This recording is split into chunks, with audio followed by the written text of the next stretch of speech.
Queridos companheiros, uma boa noite. Sejam bem-vindos mais uma vez à Casa de Miramês, né? Estou vendo aí que são umas carinhas repetidas. Isso é muito bom. Que estejam todos em paz, né? Que possamos ter a noite aí abençoada com muitos ensinamentos, né? Para todos nós. E vamos aproveitar, só lembrando que a palestrante de hoje não pôde vir, né? Então o Sr. Mendes vai fazer o estudo da noite por nós, ok? Nós vamos então fazer a nossa prece inicial para darmos início. Vamos fechar nossos olhos então, serenar nossos corações, para que possamos nesse momento unir nossos pensamentos, nossos sentimentos, conversar com Jesus, nosso mestre amado, esse companheiro que está presente em todos os momentos da nossa vida, agradecendo a oportunidade de Deus, nosso Pai, por permitir estarmos aqui esta noite. Agradecer a Miramês, a toda essa equipe de luz que nos ampara a todo momento também. A partir do momento que adentramos esta casa, já estamos recebendo a bênção, o amparo, o auxílio. Que possamos deixar em paz o nosso coração, a nossa mente, para que o aprendizado dessa noite possa chegar ao nosso espírito, chegar para todos o conhecimento da verdade da vida, através do Evangelho de Jesus, da doutrina do Espiritismo. Que assim seja. Então vamos convidar somente para fazer o estudo por nós.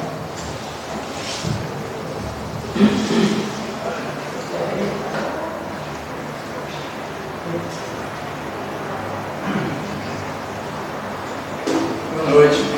Boa noite. O tema de hoje que vai ser abordado é a parábola das virgens prudentes e as virgens imprudentes, ou parábola das 10 virgens.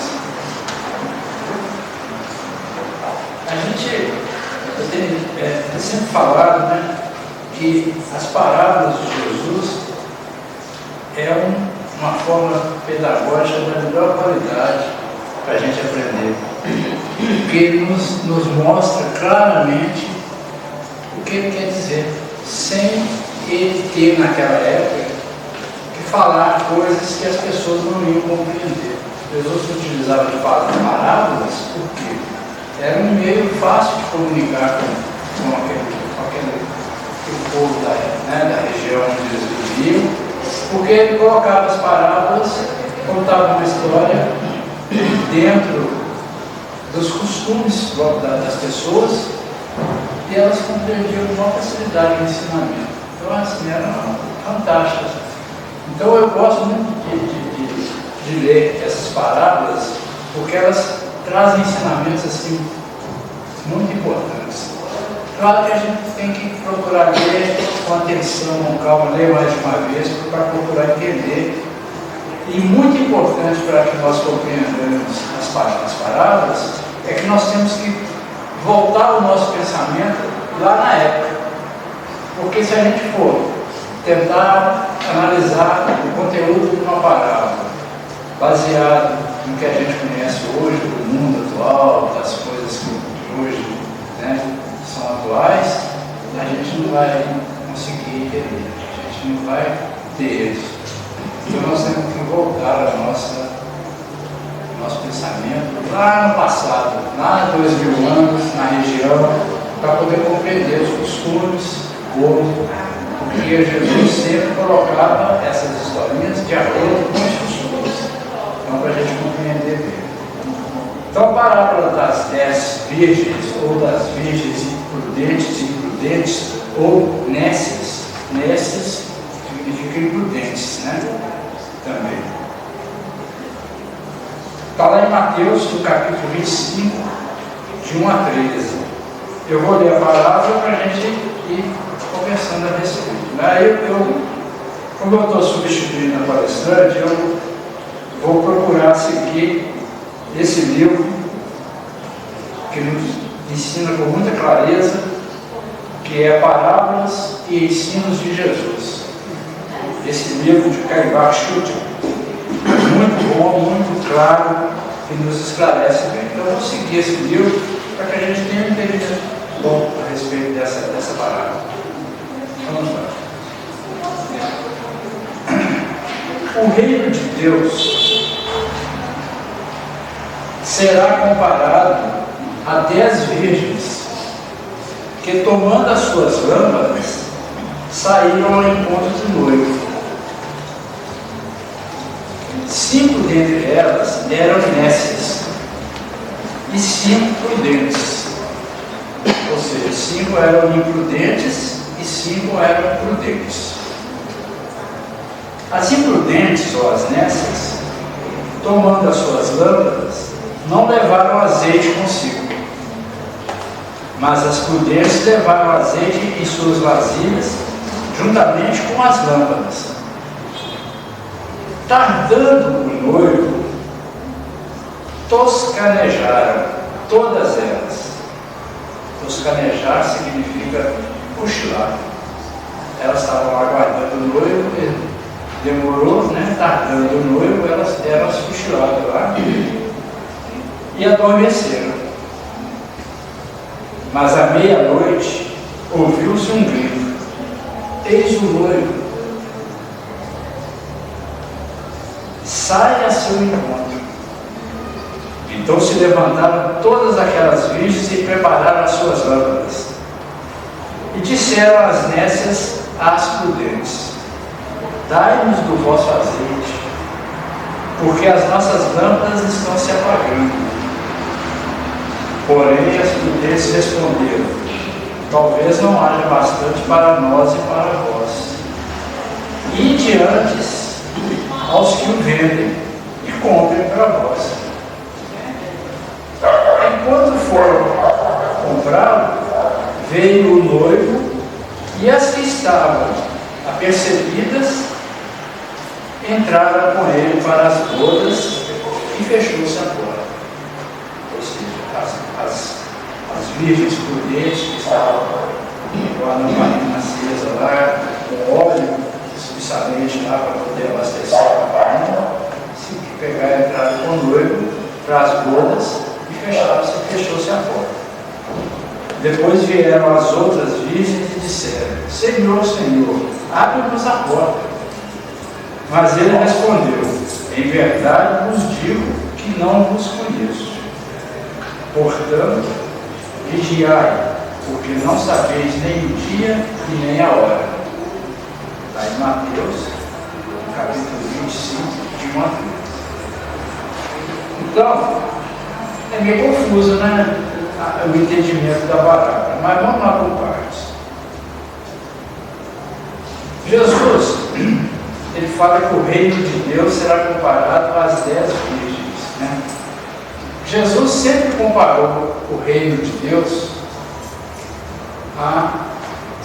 em outras parábolas, em outras citações de Jesus, né? Que estão nos evangelhos. Jesus compara o reino de Deus a uma festa de casamento. Sempre a festa de casamento teve uma importância muito relevante nas parábolas. Veja bem, ele fala aqui que o reino de Deus é comparado às 10 virgens que, tomando as suas lâmpadas, saíram ao encontro do noivo. Quer dizer, ele está se referindo ao casamento. O casamento, se a gente voltar lá no século em que Jesus vivia, quase 2000 anos, naquela região da Palestina, na região do Oriente, o casamento, para aquelas aldeias, né? A gente fala cidade, aquelas cidades que Jesus percorreu aqui, na verdade, se a gente for analisar, naquela época, eram pequenas aldeias, né? Não eram cidades igual a gente vê hoje, cidade edificada, esse tipo de coisa. Por isso é importante a gente voltar a nossa mente lá no passado, para a gente entender o contexto. Eram lavradores, aquele povo todo, a humanidade ali que vivia ali, eram lavradores, eram pescadores, eram pessoas simples, E não tinha, naquela época não tinha televisão, não tinha rádio, não tinha cinema, não tinha nada. Eles não tinham, eles só tinham que trabalhar e ir para casa descansar, dormir para acordar no outro dia e trabalhar, não tinha mais o que fazer. Então, a festa, quando tinha uma festa de casamento, era um acontecimento de muita importância para eles. Então, quando tinha uma festa de casamento, toda a aldeia era convidada para a festa. Então, a importância de que Jesus utilizava sempre o casamento por causa do tamanho da importância que isso representava para o povo. Tanto é que Jesus, quando começou a fazer, o primeiro milagre dele foi na festa do casamento, lá nas bodas de Caná, que transformou a água em vinho. Então ele sempre comparou o reino dos céus, o reino de Deus, a uma festa, a uma boda, tem a parábola das bodas, sempre a festa de casamento. Tamanha importância, né, como eu disse, da festa para o povo. E também existe uma conotação no Velho Testamento que compara, sempre associa o casamento com uma união do homem com Deus. Então a união do homem com Deus é um casamento que o homem está tendo com a divindade, com Deus. Deus é o Senhor, Deus sempre é nós somos a noiva, vamos assim dizer. A nossa relação com Deus é uma relação de casamento, de tamanha importância que é essa ligação que nós temos que ter com o Pai maior. Então, o casamento tem essa importância. Por isso, grande parte, muitas histórias que Jesus contava, tinha a figura do casamento. Né? Outra coisa que a gente tem que perceber é o seguinte: como que era a festa, como que aconteciam essas festas de casamento? Né? Para a gente entender o problema das virgens. Né? As virgens, na verdade, se a gente for analisar, hoje as pessoas entendem, vão entender, a maioria delas, virgem representa uma pessoa que nunca teve uma relação sexual. A conotação que a gente pensa nos dias de hoje leva a pensar dessa forma. Mas virgem naquela época não tinha nada a ver com isso. Virgem tinha o significado de fiel, de fidelidade. Então, se a importância, a união do homem com Deus era o casamento, as virgens eram fiéis a Deus. Por isso as virgens. E as que não eram fiéis à doutrina de Deus, né, aos mandamentos, né, às leis divinas, às leis de Deus, não tinha essa fidelidade, eram como é que a gente fala? As corruptas. Era uma corrupção, eram aquelas que falseavam o entendimento, então não tinham essa fidelidade. Então essas eram representadas aqui na parábola como as virgens imprudentes, porque essas virgens prudentes eram fiéis e estavam sempre precavidas para não perder a oportunidade de estar junto de Deus. E as infiéis não estavam ligando, não deram a mínima importância. Então, tanto que as lâmpadas dela estavam lá sem azeite, apagaram-se no momento que precisavam da luz, por isso elas eram infiéis. E 10, porque 10 também é um número importante no Velho Testamento, igual 7 é um número cabalístico importante na Bíblia, né, no Velho Testamento, o 10 também é. Tanto é que a gente tem os 10 mandamentos. A gente tem várias passagens da Bíblia, eu tenho o número 10. As tribos de Israel, os judeus eram 10 tribos. Eram 12 tribos que se separaram, 2 foram lá para o lado da Samaria e 10 formaram a Judéia. Lá, os judeus eram 10 tribos. Por isso esse número 10, Jesus usou o número 10. Ele fala aqui que o noivo chegou à meia-noite. Por que a meia-noite? Meia-noite elas já estavam dormindo, previdentes, porque também meia-noite tem um simbolismo. Meia-noite é o final de um dia e é o começo do outro dia. Um dia começa à meia-noite. Meia-noite você já dá bom dia para as pessoas, porque já é um novo dia. Então a meia-noite é a passagem de um dia para o outro, de uma etapa para outra. Então assim, tem muitas interpretações envolvidas nessa parábola, mas é importante a gente refletir sobre elas, né? Então, voltando aqui no livro,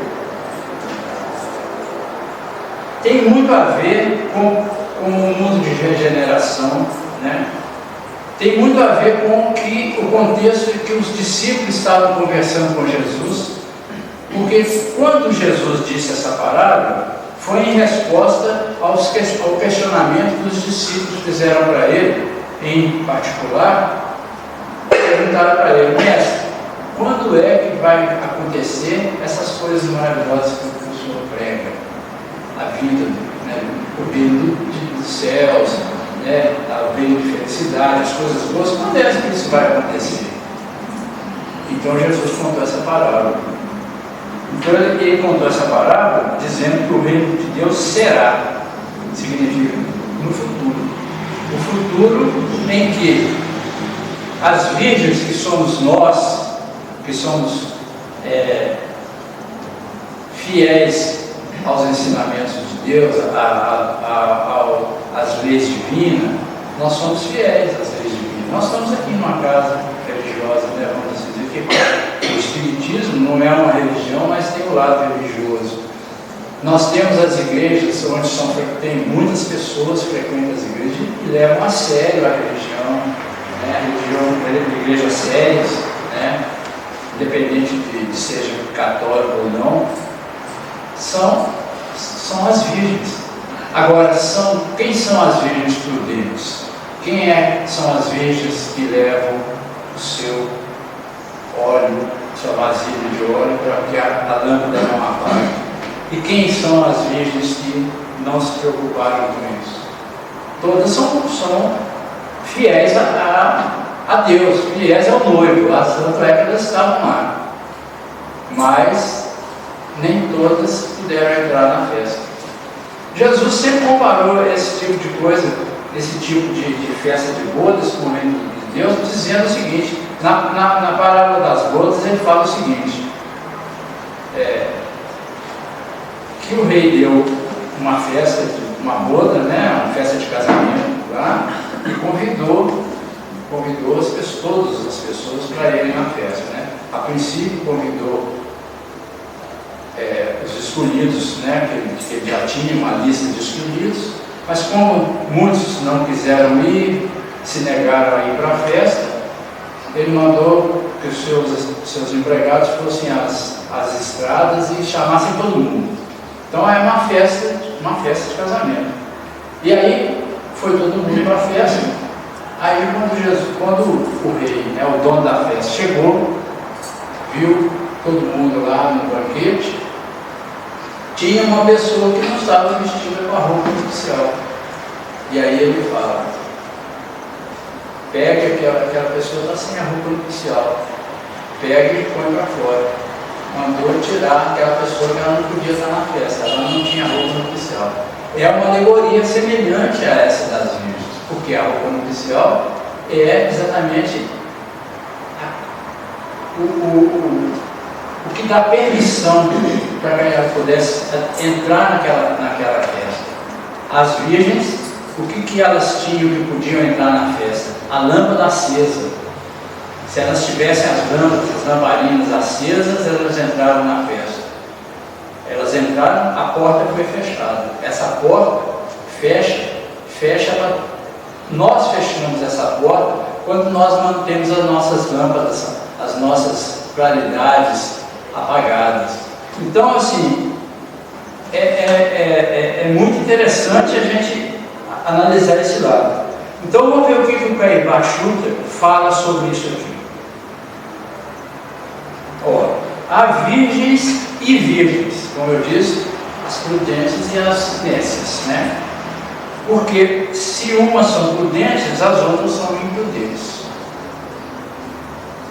Essa interessante parábola deixa ver bem claro que o reino do céu não é um pandemônio de sábios e ignorantes.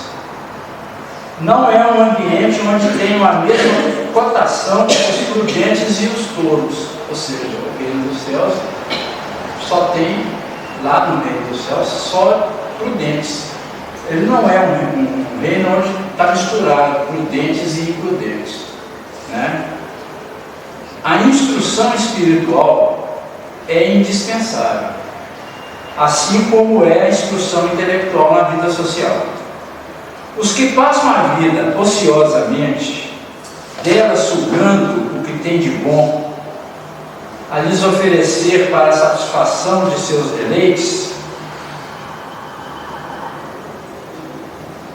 os nécios, os imprudentes, que julgam obter o reino de Deus sem estudo, sem esforço, sem trabalho, finalmente aqueles que não fazem provisão de conhecimento que lhes aumente a fé, estão sujeitos a verem apagadas as suas candeias e as perderem a entrada às bodas, quando se virem forçados, de um momento para outro, a fazer aquisição de óleo, que representa os conhecimentos que fazem combustão em nossas almas, acendendo em nosso coração a lâmpada sagrada da fé. Ou seja, essa lâmpada é o nosso próprio coração, é a nossa intimidade.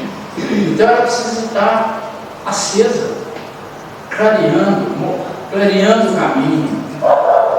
Se a gente deixar que essa lâmpada, que essa nossa intimidade se apague, a gente vai perder, não vai poder entrar nessa porta, nessa festa, nessa boda, que é o reino do céu, que é um mundo melhor.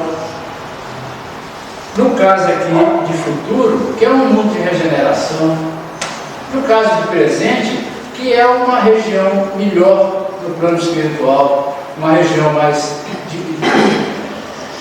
frequentada de bons espíritos, uma região de conhecimento, de estudo, de aprendizado.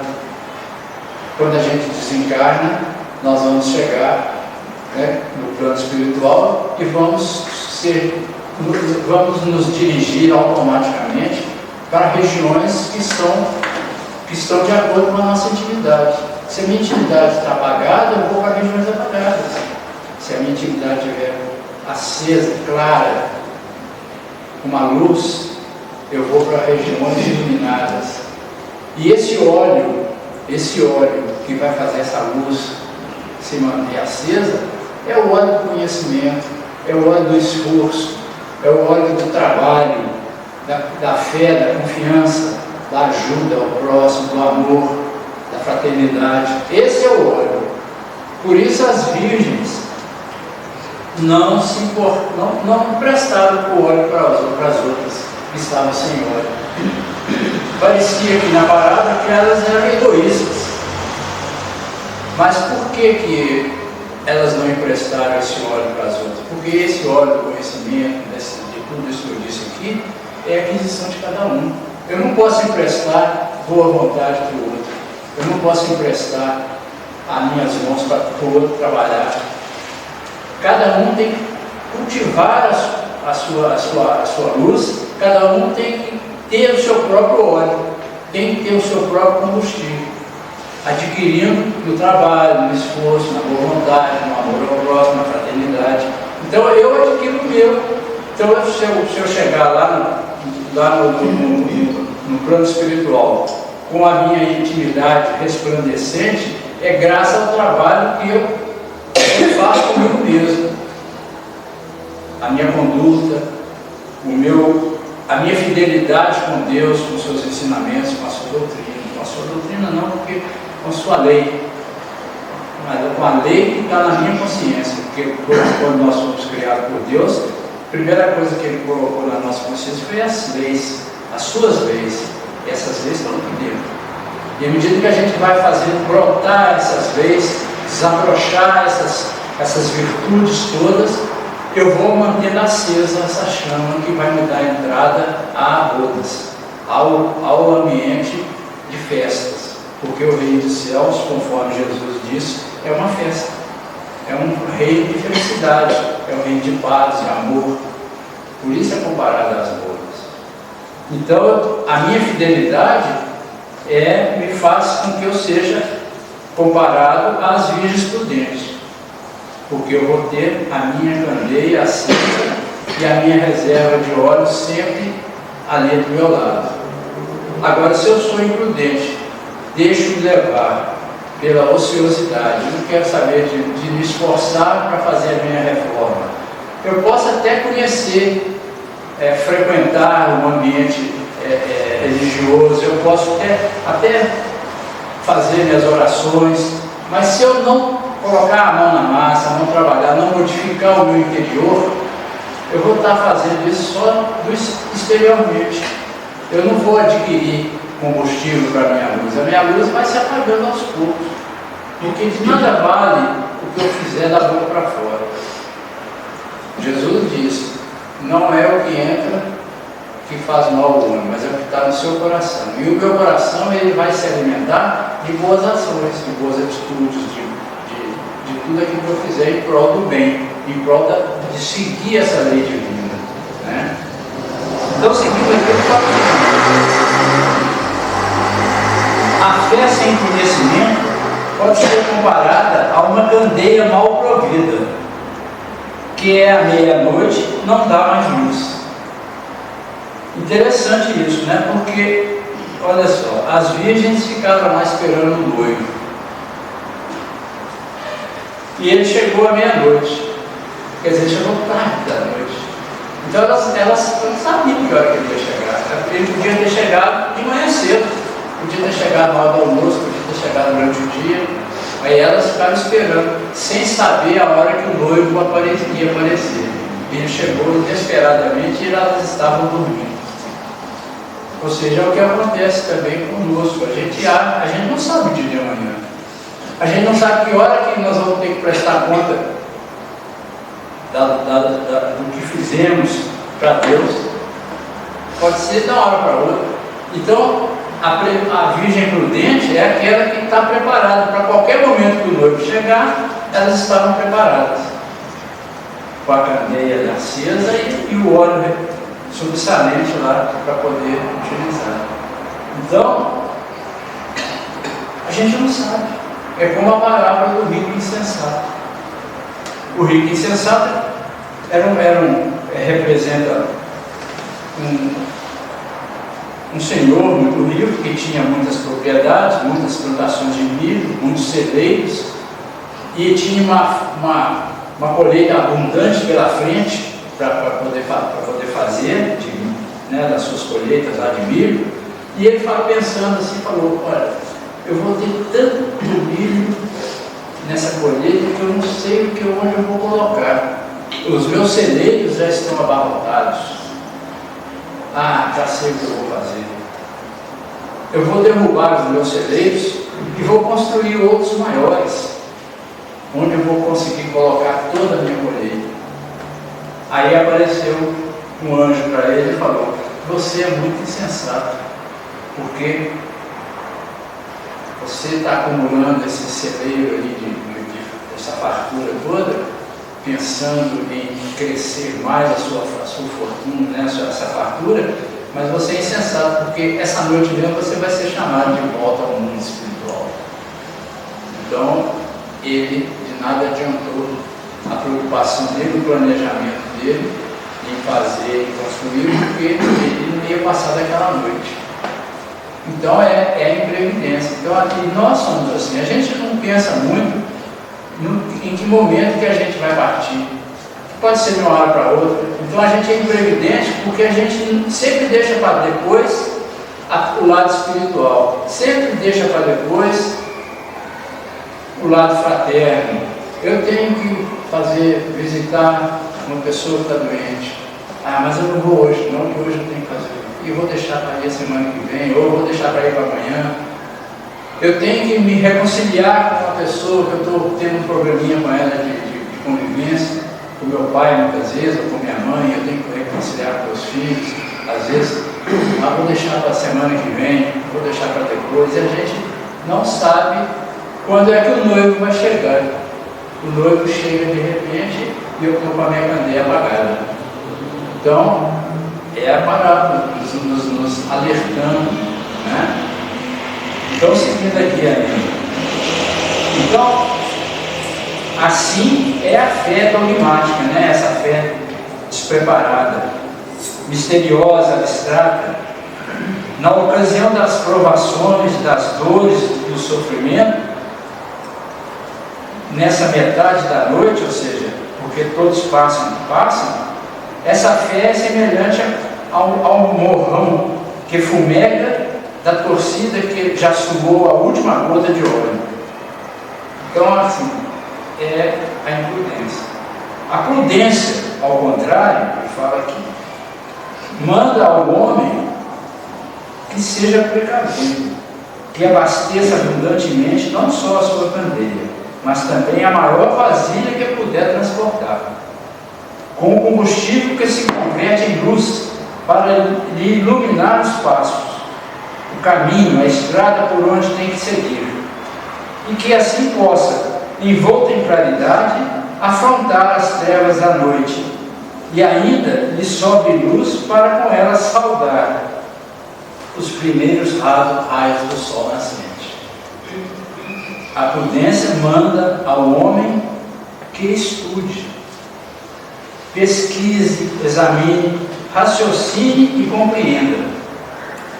As virgens, tanto as primeiras como as segundas, ou seja, as prudentes e as imprudentes, representam a incorruptibilidade, representam todos aqueles que se conservam isentos da corrupção do mundo.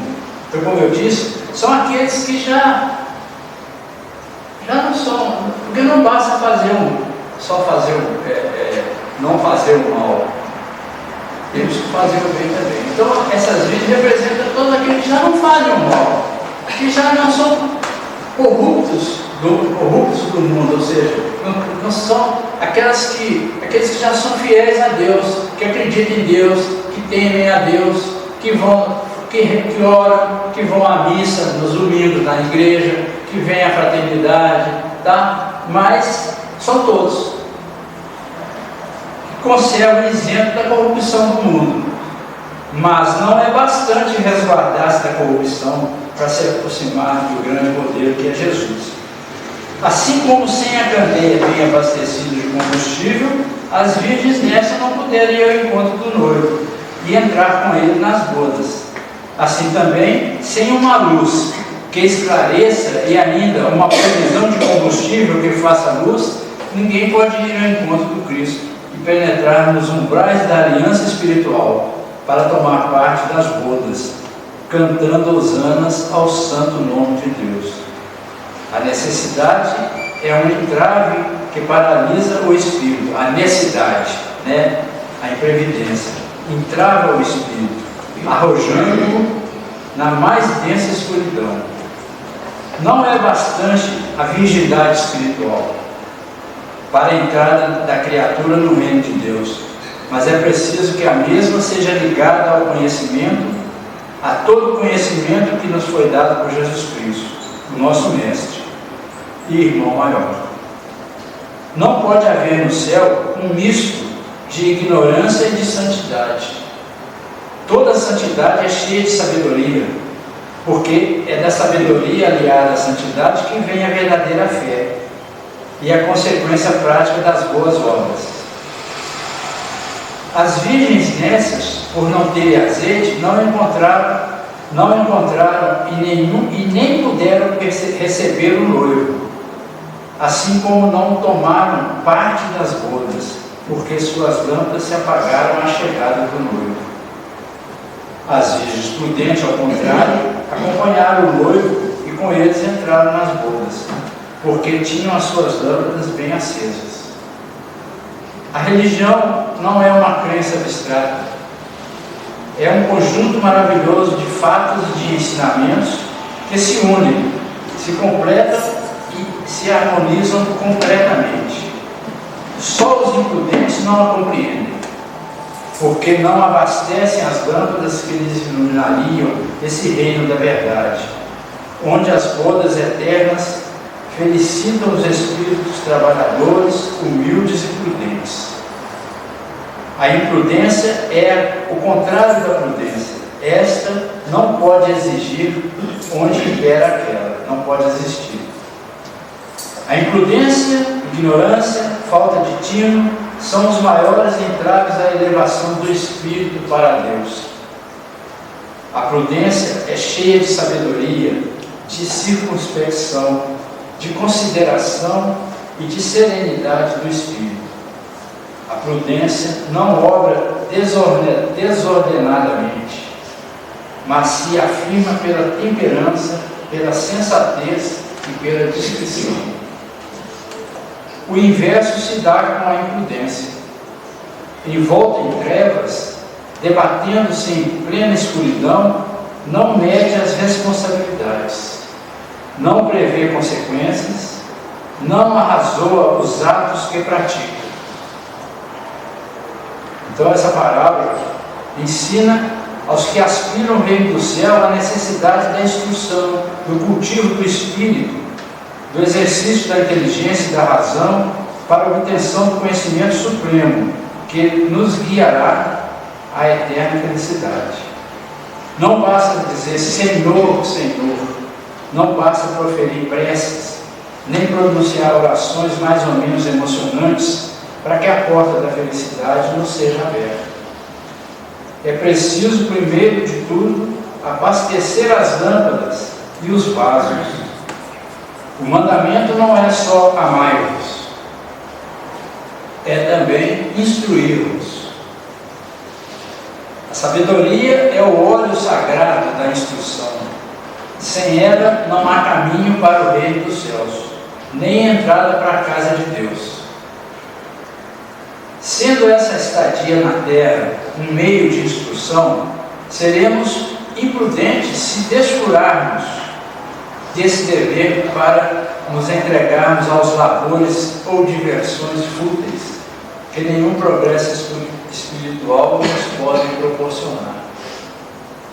As 5 virgens prudentes simbolizam os que leem, os que estudam, os que experimentam, investigam, raciocinam, procurando compreender a vida, trabalhando pelo seu próprio aperfeiçoamento. E as 5 virgens imprudentes ou nécias são o símbolo daqueles que sabem tudo o que se passou, menos o que precisam saber. Não estudam, enfastiam-se quando lhes fala de assuntos espirituais, e as quais não quer saber de conversar sobre isso. Chegam mesmo a dizer que quando estão nessa vida, dela tratarão, reservando o seu trabalho de espírito para quando se passarem para o outro mundo. Geralmente são estes que, nos momentos angustiosos, ou quando a morte lhes bate a porta, revestem-se de uma fé toda fictícia e exclamam: Senhor, Senhor. E como não podem obter o óleo de que fala a parábola, pensam poder adquiri-lo com os mercadores, mas ao voltarem encontram fechada a porta e ouvem a voz de dentro que lhes diz: em verdade não vos conheço. É preciso vigiar, procurar a verdade, saber onde quer que ela se encontre. É preciso adquirir conhecimentos, luzes internas que nos fazem ver o Senhor e nos permitem ingressar nas suas moradas. A religião é luz e harmonia, assim como se apresentou ela aos discípulos do cenáculo, em forma de línguas de fogo, e como um vento impetuoso que encheu toda a sala. E para segui-la é preciso ter olhos e ouvidos. A necessidade ou imprudência nada sabe, nada compreende, nada conhece, nada pensa. Só a prudência nos pode guiar no caminho da vida, aproximando-nos daquele por cujos ditames conseguiremos nossa redenção espiritual. Então, essa parábola vem nos mostrar realmente a necessidade de nós estarmos sempre nos preparando para a chegada desse noivo, para a chegada do nosso, para a nossa apresentação na porta da festa, na porta das bodas, para nós podermos entrar a essa festa. Essa festa é um mundo melhor, é uma região do plano espiritual melhor, é um mundo de regeneração futuramente. E nós temos que ter essa roupa nupcial, que é, ou essas lâmpadas acesas, que a gente adquire, esse óleo, né, adquire através do trabalho em benefício do outro. Nós temos que eliminar da nossa vida o egoísmo, o orgulho, a vaidade. Nós temos que estar prontos para combater esse bom combate nosso, combater a força da matéria, a força que nos atrai para o mundo material, fazendo com que a gente deixe sempre em segundo plano as coisas do Espírito. A gente está preocupado, muito apegado a esse mundo material. O apego é uma coisa que nos deixa, que nos faz deixar para depois as coisas mais importantes. A gente é apegado ao mundo material. É claro que o mundo material nós temos que conviver nele. Nós estamos encarnados. As coisas que são boas no mundo material são para a gente utilizar mesmo. Deus permite que nós sejamos, entre aspas, felizes, essa felicidade momentânea que a gente tem na matéria, porque na matéria nós temos momentos agradáveis, vamos assim dizer, bons momentos, nós podemos ter sim, é claro que nós temos que ter, para que a gente tenha momentos de relaxamento, que a gente possa reequilibrar nossas energias, o nosso pensamento. Não vamos nos furtar das coisas boas da matéria, não é isso que fala. Mas a gente não pode dar importância maior do que tem que ser. A gente não pode dar maior importância e nos apegarmos às coisas da matéria em detrimento da vida espiritual, que é a vida normal nossa, que é o nosso futuro. Nós somos espíritos que vivemos no mundo espiritual. Nossa pátria é o mundo espiritual. Nós estamos aqui temporariamente encarnados, como ele diz aqui, aprendendo. Aqui é uma escola onde nós estamos aprendendo a desenvolver as coisas boas que tem no nosso coração. Nós temos a doutrina tem um lema: fora da caridade não há salvação.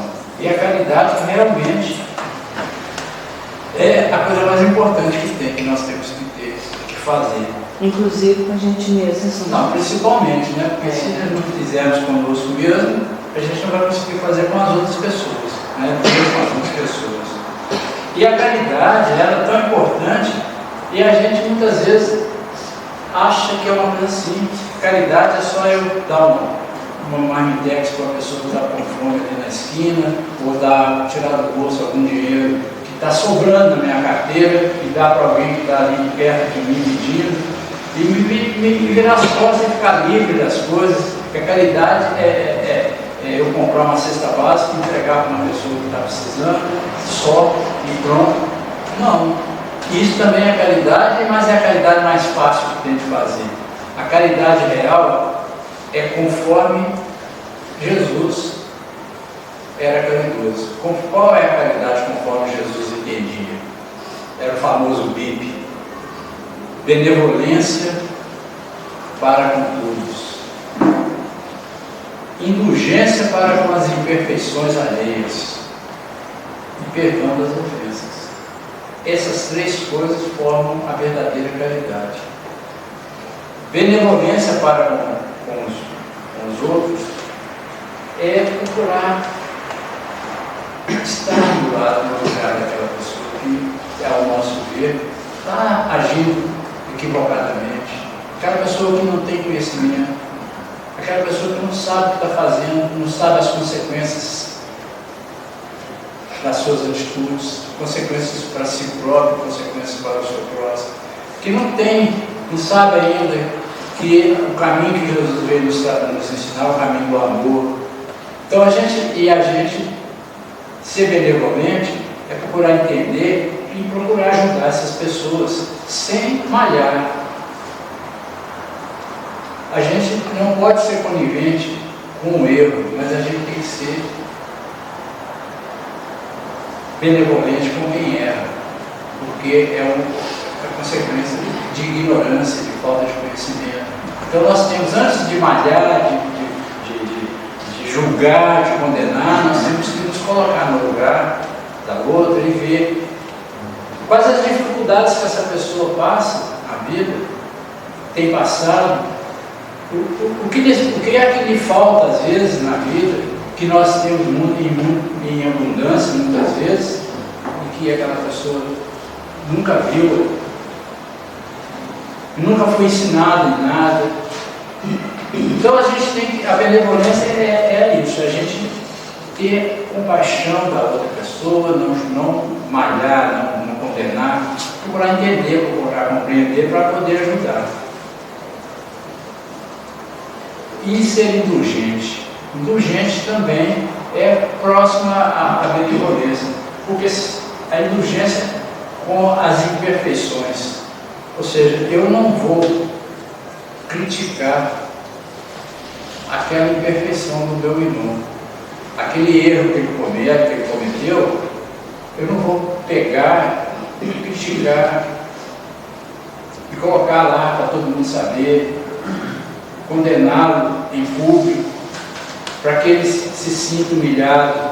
Não vou querer essa humilhação para esse irmão, apesar que ele cometeu um deslize, ao meu ver, porque todos nós erramos, todos nós somos do mesmo barco, mas eu deveria o quê?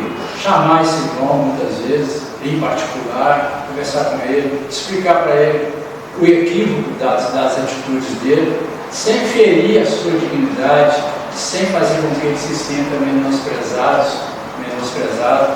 Então isso é ser indulgente, sem precisar de contar para ninguém, sem a propaganda, né? Que a minha mão esquerda não saiba o que faz a minha mão direita. E perdoa as ofensas, que é uma das mais importantes e também difícil. Perdoar as ofensas, perdoar os ofensores, esquecer a ofensa. Não é que eu vou lembrar, claro que eu vou lembrar sempre de uma ofensa que eu recebi, mas eu assim, não vou dar mais importância a essa ofensa, e não vou ficar condenando aquele que me ofendeu. O perdão tem que ser legítimo, do coração. É claro que eu não tenho o meu inimigo, aquele que me ofendeu, eu não preciso de conviver com ele na minha casa, de conviver com ele no meu ambiente de relacionamentos. Claro que não, porque não existe essa afinidade espiritual. Mas eu não tenho que condená-lo, que procurar destruí-lo, procurar dar o troco para ele, de procurar caminhos que vão fazer com que ele seja destruído, que ele caia no buraco para ele cair. Eu não vou agir dessa forma, não vou desejar o mal para ele. Eu vou simplesmente esquecer o que ele fez, esquecer, procurar deixar para lá. Isso é tão importante, porque a pessoa que não perdoa, a pessoa que não esquece as ofensas, deixa para lá, ela sofre muito, porque ela sofre a ofensa toda vez que vê a pessoa que a ofendeu. A pessoa que não consegue andar na rua, de cabeça erguida, porque não pode ver uma outra pessoa ali, que ela tem que mudar de calçada, porque tem uma mágoa no coração, tem um desejo, tem raiva, ela não é feliz, ela está sempre presa, ela é uma pessoa escrava dessa mágoa, escrava dessa vontade de fazer o outro sofrer. Então ela nunca vai ser livre. Porque ela não sabe em que momento ela vai encontrar com a outra pessoa. Então, toda vez que ela encontrar, ela vai reviver o sofrimento, e a outra pessoa às vezes nem se lembra mais, a outra pessoa está na terra, no amor. E essa pessoa está ali, remoendo aquilo. Adoece, traz doença para si própria, doenças graves, e não tem essa liberdade de andar e entrar em qualquer ambiente de cabeça erguida. Porque ela não entra em qualquer ambiente de cabeça erguida, porque se ela vê aquela outra pessoa lá, ela não vai se sentir bem, ela vai embora. Então isso não é liberdade, isso é escravidão da mágoa. Então o perdão tem essa força de libertar quem perdoa dessa situação.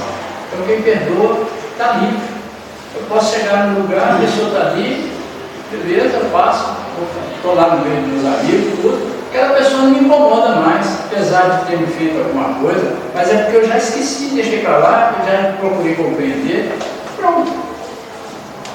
Então esse perdão é muito importante. Jesus não sentiu mágoa, ele no final lá na cruz, ele pediu para o Pai perdoar, porque ele entendia que nós não sabíamos o que fazíamos. É isso que nós temos que fazer com quem nos agride, né? E perdoa, ele não sabe o que está fazendo, ele ainda não tem a candeia acesa. Então, essas atitudes é o óleo que mantém acesa essa chama no meu coração. É o óleo que mantém essa chama acesa que vai me permitir transpor a porta da festa. Essa festa é a casa do mundo melhor, uma região mais agradável do plano espiritual. E nessa transição planetária que o mundo, a Terra vai se transformar num mundo de regeneração, se nós chegarmos com a nossa lamparina acesa, forte, nós vamos poder entrar para essa boda, essa festa onde todos os espíritos felizes vão estar lá, festejando uns com os outros, porque só haverá coisas boas lá, não haverá tristeza, não haverá sofrimento. Então essa candeia, que é esse nosso coração, que tem que ficar com essa luz acesa, ela tem que ser alimentada por esse óleo que são as atitudes nossas, em perdoar, em ser benevolente, em ser indulgente, em ajudar o próximo, amar a Deus sobre todas as coisas e ao próximo como a si mesmo. Então eu tenho que amar o outro como eu amo a mim.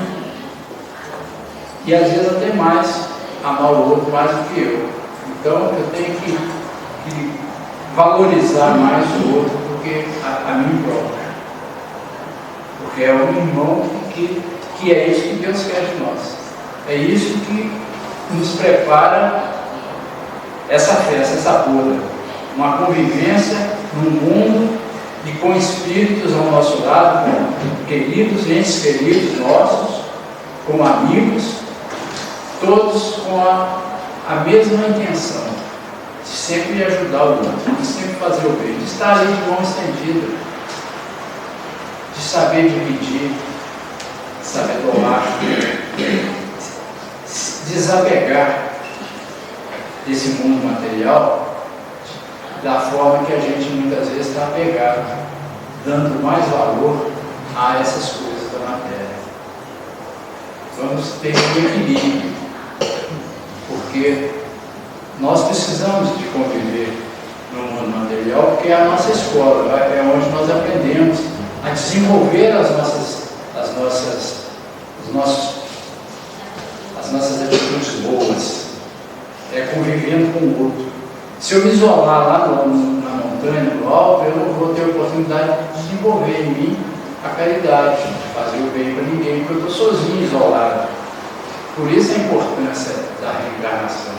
Por isso a importância de nós convivermos uns com os outros nesse mundo material, tendo a oportunidade de ter essa luta contra nós mesmos, contra as nossas dificuldades, lutar contra o meu orgulho, lutar contra o meu egoísmo, avaliar as minhas atitudes com relação ao próximo, com relação à minha vida do dia a dia, se eu estou agindo egoisticamente, se eu estou agindo com bem, se eu ajudei quem eu devia ajudar, se eu não ajudei porque eu não percebi, ou se eu não ajudei porque eu não quis, tive preguiça, fiquei com vergonha.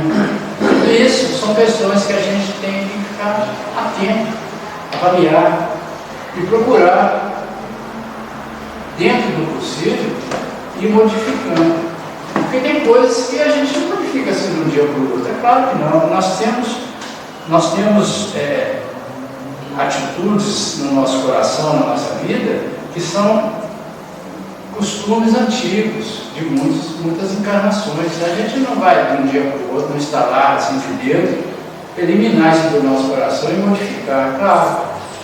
Mas aos poucos a gente vai construindo um caminho diferente.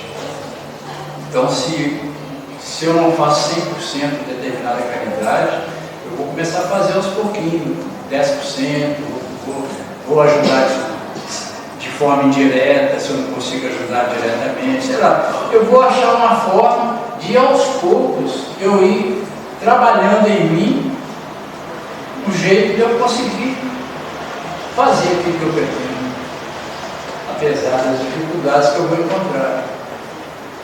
Não é fácil. Nós estamos há quantas encarnações desse mundo de provas de expiação? Não é a primeira encarnação nossa, nem a segunda, são muitas encarnações, e nós ainda estamos aqui com a lamparina, ora acesa, trepidando a chama dela, fraca, às vezes sem óleo. De repente a gente lembra, aí vai lá e busca um pouco de óleo, acende a lamparina, aí a gente esquece e ela vai apagando, a gente vai deixando ela apagar sem perceber, quando a gente assoa, quando vem um sofrimento que a gente lembra. Isso é normal, isso é condição nossa mesmo de evolução, que nós estamos todos no mesmo barco, mas é para que a gente fique atento,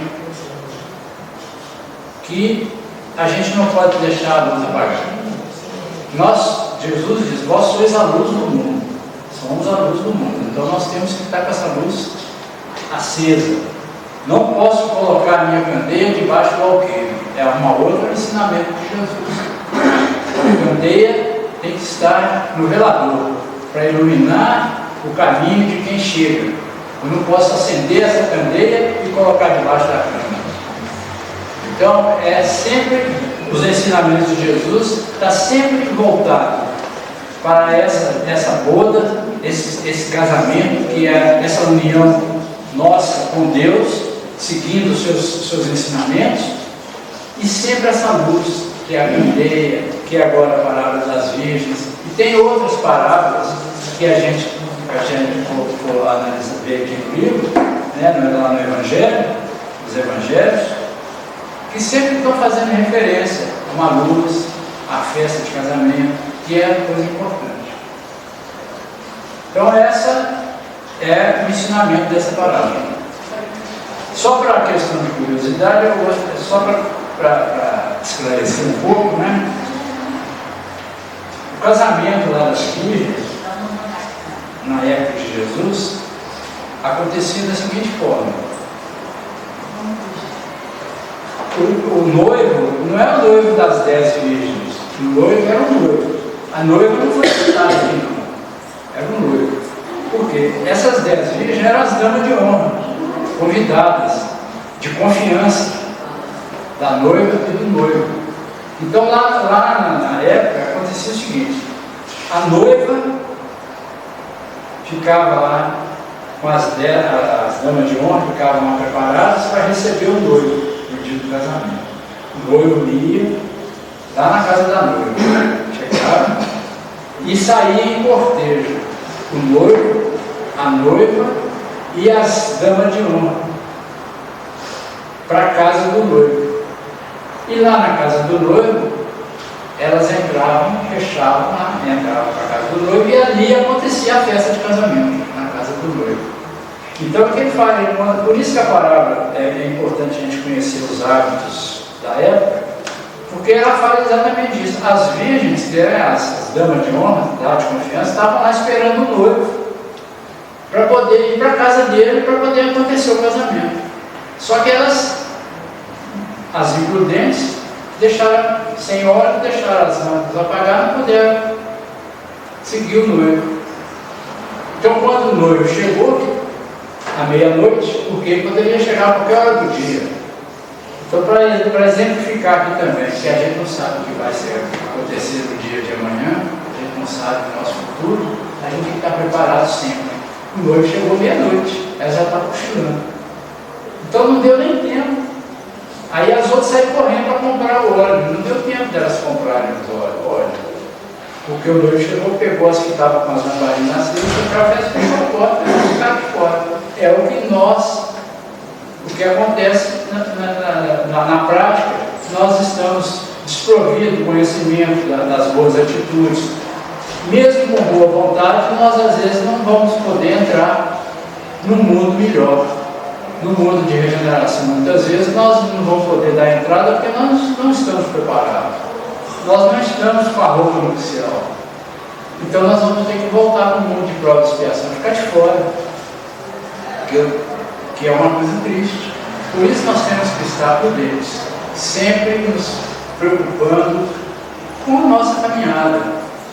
Vamos viver a nossa vida material da melhor maneira possível, mas não vamos nos esquecer de nos preocupar com o nosso interior, com a nossa luz interior, porque é ela que vai nos dar entrada lá em um mundo melhor. Não vão ser nossos bens materiais. Os bens materiais ficam tudo aqui. Então, espero ter contribuído aí para a reflexão de vocês. Agradeço a atenção. Desculpe aí se eu falei alguma coisa, porque eu não sou expositor, na verdade eu estou aqui só. Obrigado.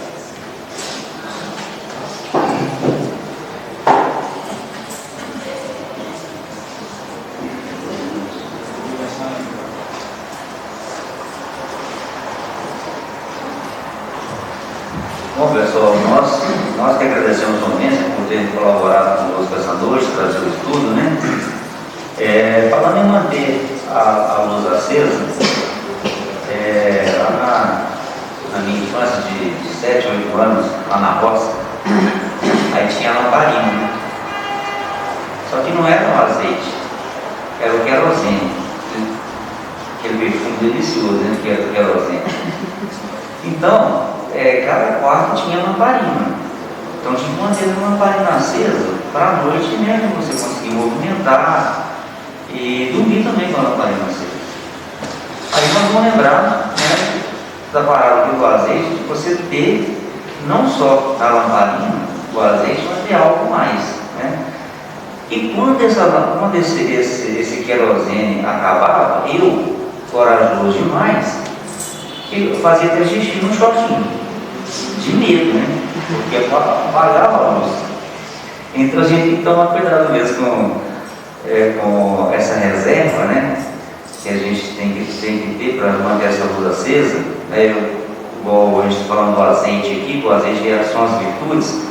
Então a gente buscar cada vez mais, né, adquirir essas virtudes para realmente não faltar, né, nessa nossa travessia, nessa nossa caminhada, né, quando falei que é a boa vontade, e achando que é esse conhecimento que nós estamos aqui adquirindo hoje, né, para que venha nos fortalecer, nos encorajar para essa caminhada, né, esse encontro com o noivo, né.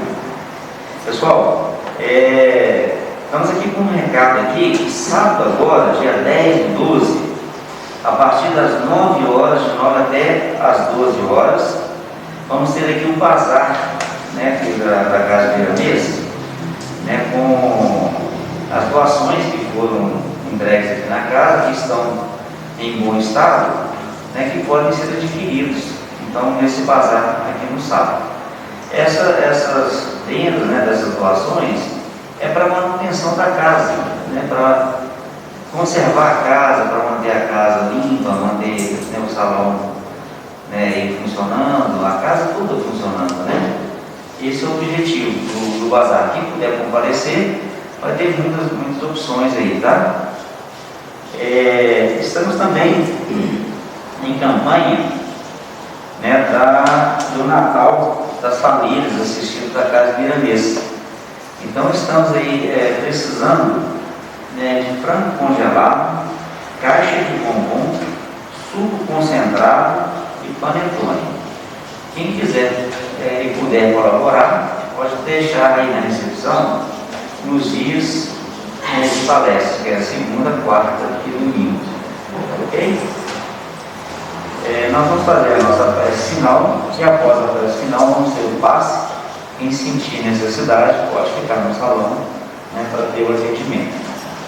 Então vamos fechar nossos olhos e agradecer a Deus por estarmos aqui esta noite, nesse convívio gostoso, caloroso, onde recebemos a bênção de Miramês, de toda a sua equipe, recebemos esse passe antecipado e possamos também manter vigilantes na nossa fala, nas nossas expressões, no nosso pensamento, para que possamos mentalizar sempre o bem para nós, para aqueles que nos cercam e para toda a humanidade.